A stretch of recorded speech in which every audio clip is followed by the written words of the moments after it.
Capital Record, where we defend free enterprise and capital markets because we believe in the dignity of the human person. Well, hello and welcome to David Bonson's Capital Record, brought to you by National Review. I want to continue discussing tariffs this week, but I want to do it a little bit differently than I've been doing it. I've said plenty to pile on my criticism of the administration's approach to tariffs. I haven't taken back anything I've said there, and there continues to be overwhelming arguments against the not only political, but more importantly, the economic logic of what is being done.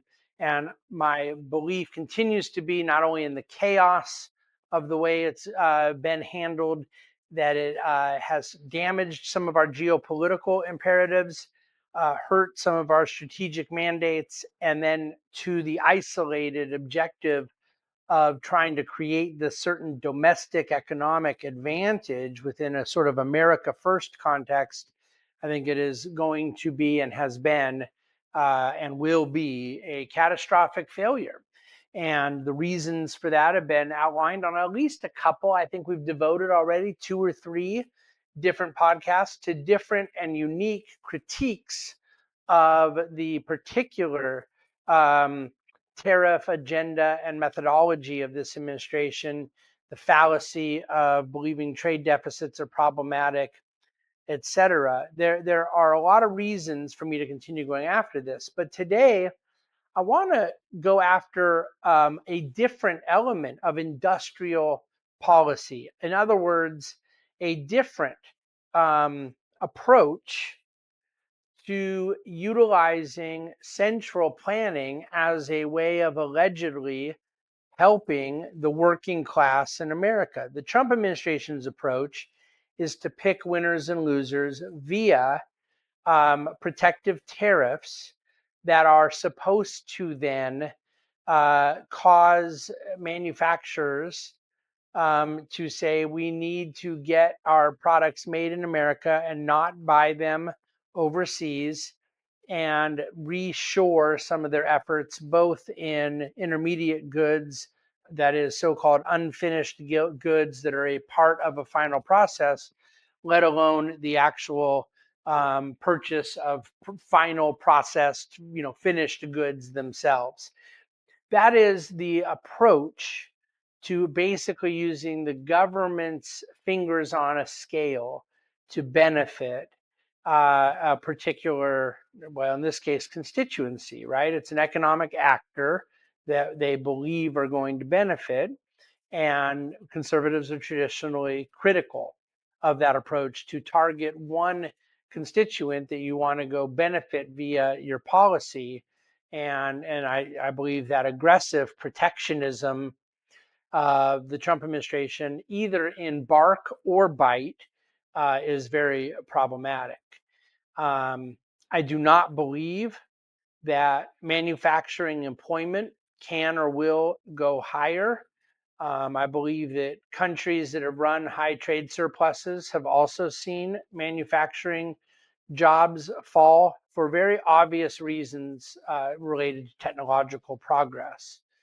But the issue of a sort of reindustrialization of America can be done in a wrong way, more than just the Trump wrong way.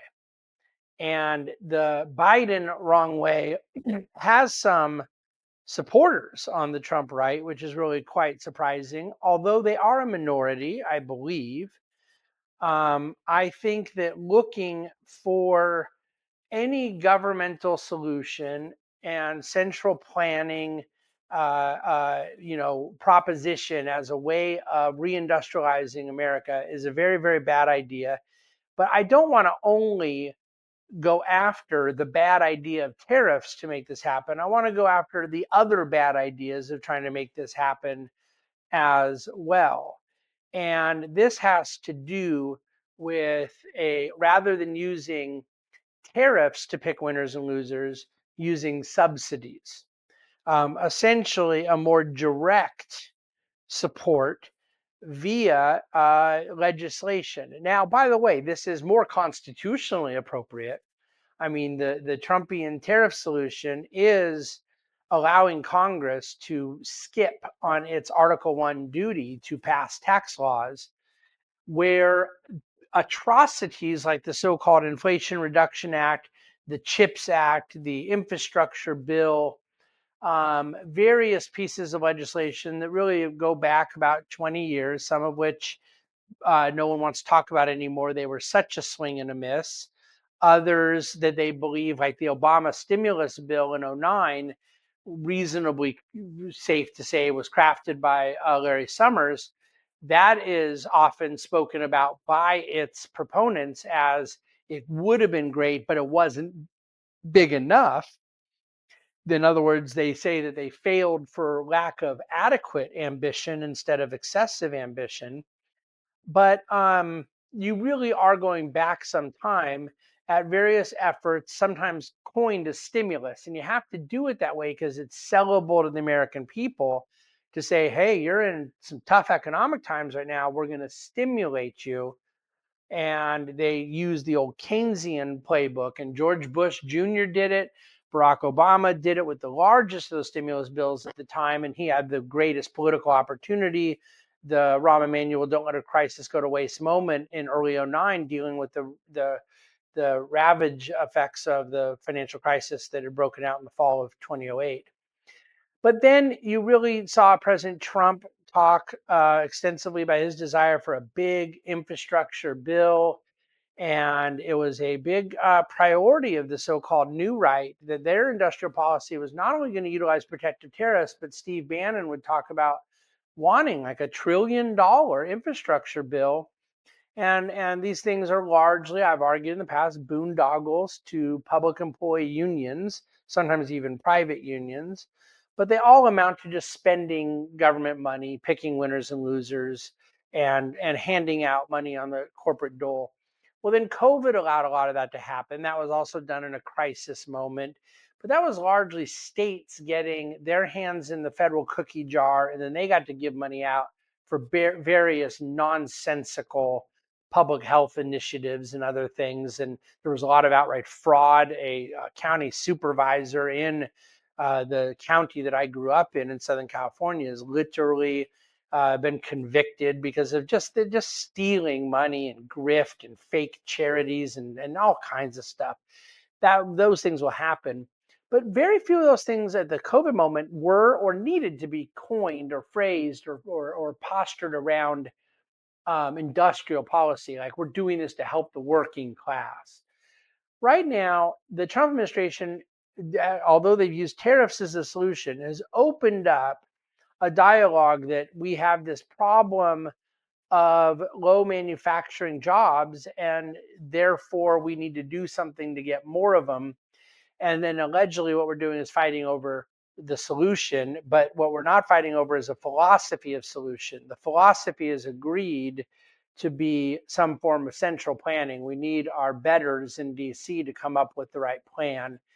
And so the current administration, led by the Steve Millers and Pete Navarro's, um, and Vice President Vance, I think, is in this camp, and President Trump have said that tariffs are a great way to go about doing that, and having a strong executive branch that's going to kind of pick what trade deals are fair and how we're going to get there. So the other side of this that you could argue is either a different way to get there or a supplement. Like there's nothing that says this has to be either or. For many of these people, it's both and.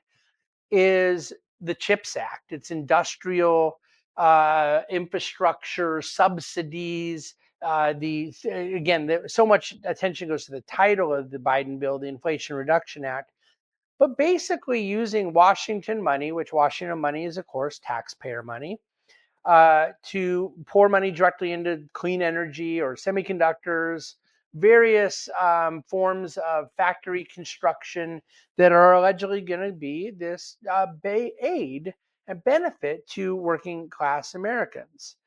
I think there's a lot of problems with this, primarily that government subsidies misallocate capital. And we know this time and time and time and time and time again. that good projects do not need government subsidies to get funded, that those things that have attractive, sustainable opportunities, future profits, therefore future jobs, therefore future wages, attract private capital because of the private motive. They attract debt capital because it's money good. That's what lenders need, by the way, is to get paid back and get interest on their money. So both people that want to loan money and own projects, debt and equity, this is the heart of capital markets, its most simplistic form. They are very, very willing to fund good projects. When something needs a government subsidy, there must be something wrong with it. And what it does is misallocates capital, it diverts resources to other projects, and therefore distorts the risk reward opportunity and the proper funding and optimal allocation, the optimal resourcing of projects in the economy.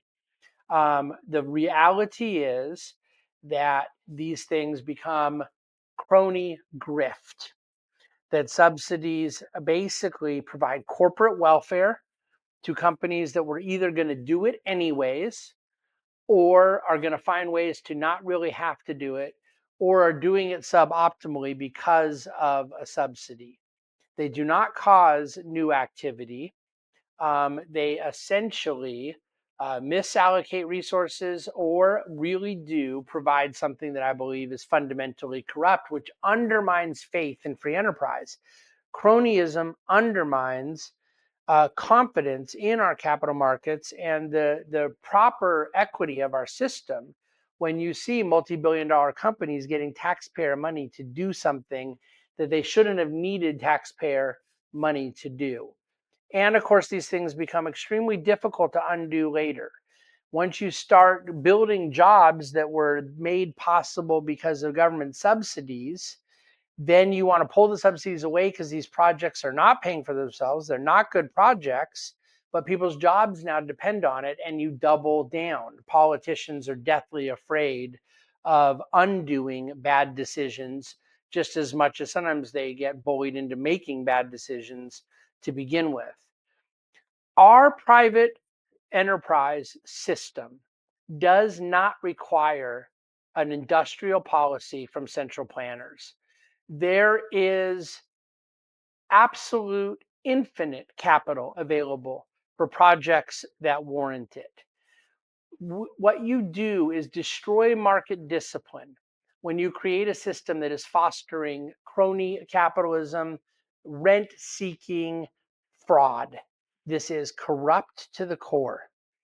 And I think tariffs are begging for lobbyists and exceptions and exceptions that are totally undermining of a free enterprise system. We've talked about this, and I certainly believe subsidies do the same thing.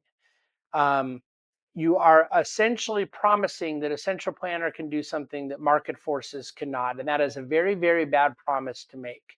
And it is a bad promise to make whether it is being made with the tariff side of the coin or the subsidy side of the coin.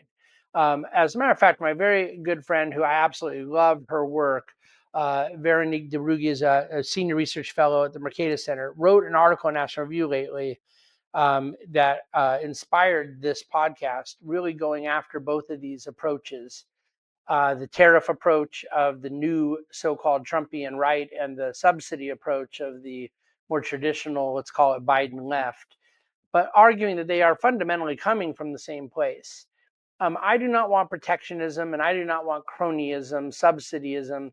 What I want is no top-down industrial policy at all, because I believe we will get such a better industrial result, a better market result with a bottom-up policy, with a focus on entrepreneurship and risk-taking and open and free capital markets that encourages investment and at the same time operates within rule of law with a low regulatory, low tax burden, and yet is proven time and again to be the most faithful way to drive prosperity, and that includes job opportunities for the working class. We did not see any benefit to working class Americans by trying to subsidize these efforts And what we have done is undermine faith in capital markets that we're giving billions of dollars to companies like Intel with the CHIPS Act and putting DEI requirements on them, as opposed to simply moving out of the way and allowing private markets, including the very private capital markets we love to demonize, private credit, private equity, from funding many of these things themselves. I know how to tell if somebody really cares about the working class, intelligently cares. If they are coherent and cohesive in their care for working class Americans, then they don't want to demonize private equity. They want to get out of its way because that is where jobs can be created. They don't want higher taxes because they know that is a killer of job market. They don't want higher regulation because they know that incentivizes companies to go offshore. They don't want higher minimum wage because they know that incentivizes more automation. If you want employment, if you want rising wages, if you want the rising profits necessary to reward and fund and continue and sustain all of the above, in other words, if you want a robust and dynamic working class, you do not want tariffs and you do not want subsidies. Thank you for listening to David Bonson's Capital Record.